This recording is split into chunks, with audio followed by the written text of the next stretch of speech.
Hello, it's me again, Isaac. I just finished another week of my 52 ways on how to live a life challenge. This week was Epicureanism, which, to my understanding, is striving towards a state of aponia and ataraxia, which, to my understanding, is a life free of pain, free of suffering, and full of simple pleasures, simple happiness, not pleasures, simple happiness. One achieves this by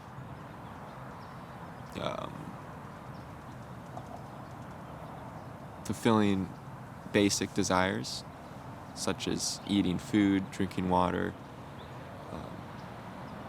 talking with friends. Friendship is very big in Epicureanism. And minimizing suffering, minimizing pain, realizing that if something brings you happiness in the short term but brings you sadness afterwards, it's not really worth doing.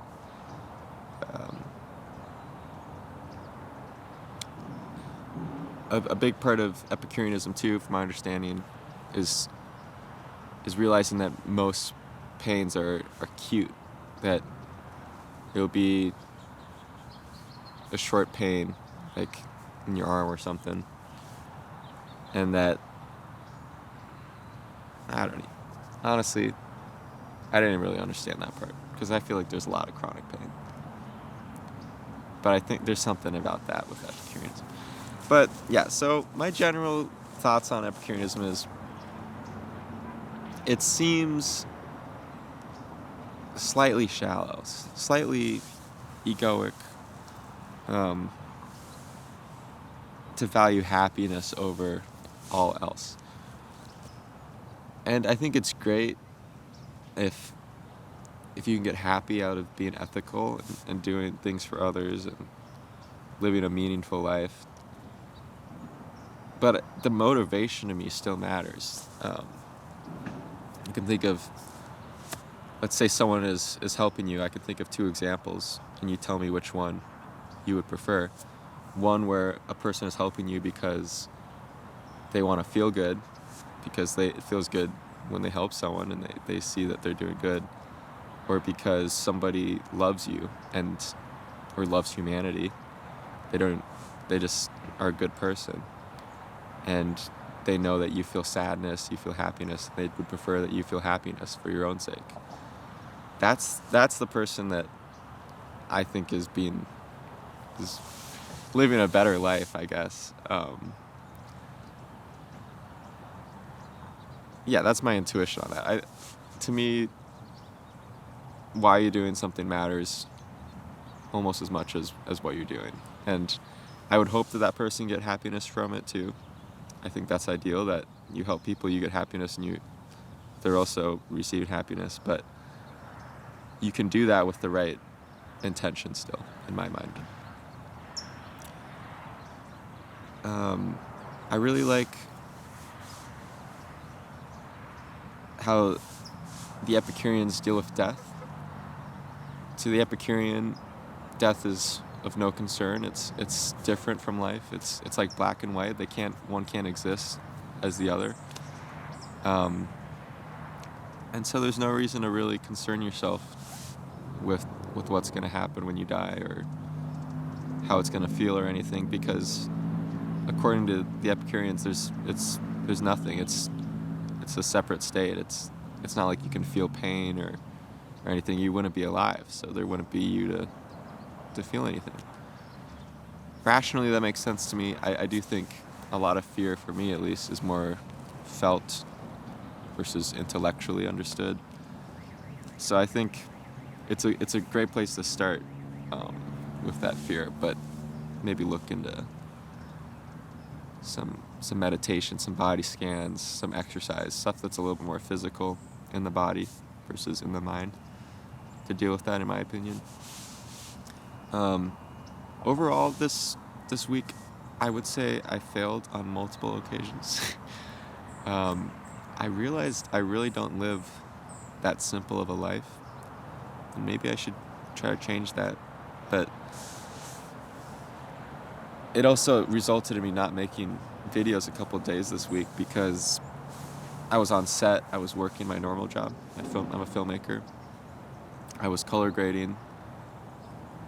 And, I don't know if the happy life is working 12 hours on set and then afterwards working 4 hours on a video. That doesn't seem like moderation. That doesn't seem like simplicity. I don't think that's part of Epicureanism. So I was kind of disappointed that I couldn't make those videos, but I'm gonna try to make up for it today by making a lot. Yeah, it's curious to ponder on what would be a truly Epicurean society. I don't know if government necessarily that's the best function of government, is to lead to happiness. I think it's great if a government leads to happiness, but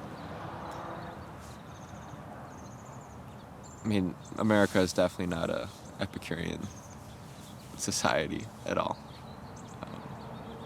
for better or for worse.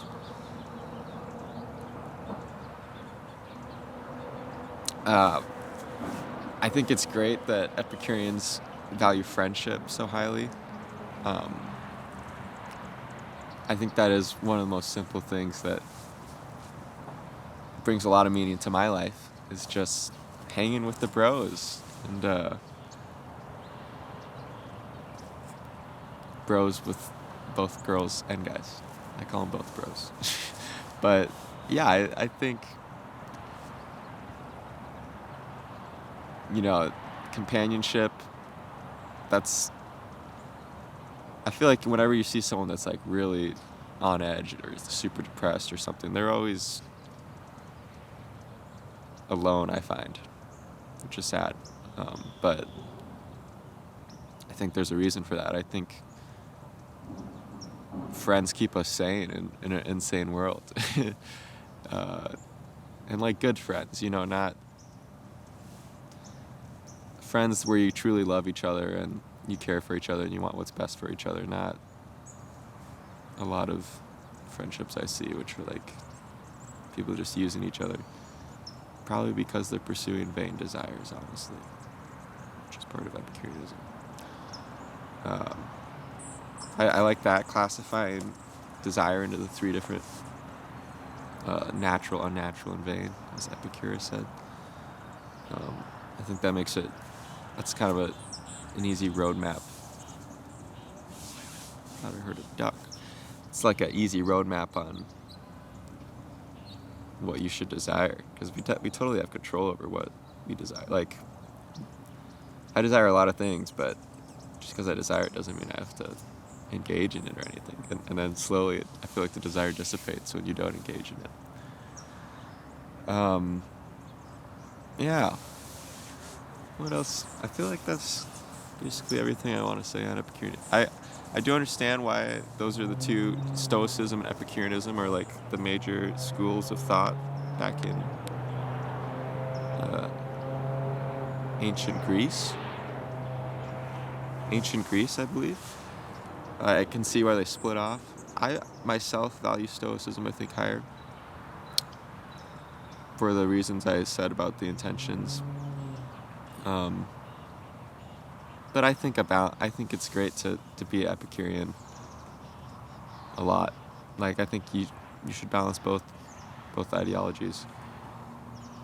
I think you should be happy while also living a meaningful life. But yeah, that's my thoughts on Epicureanism. Thank you for watching, and check out the rest of my videos. All right, appreciate your time. Bye.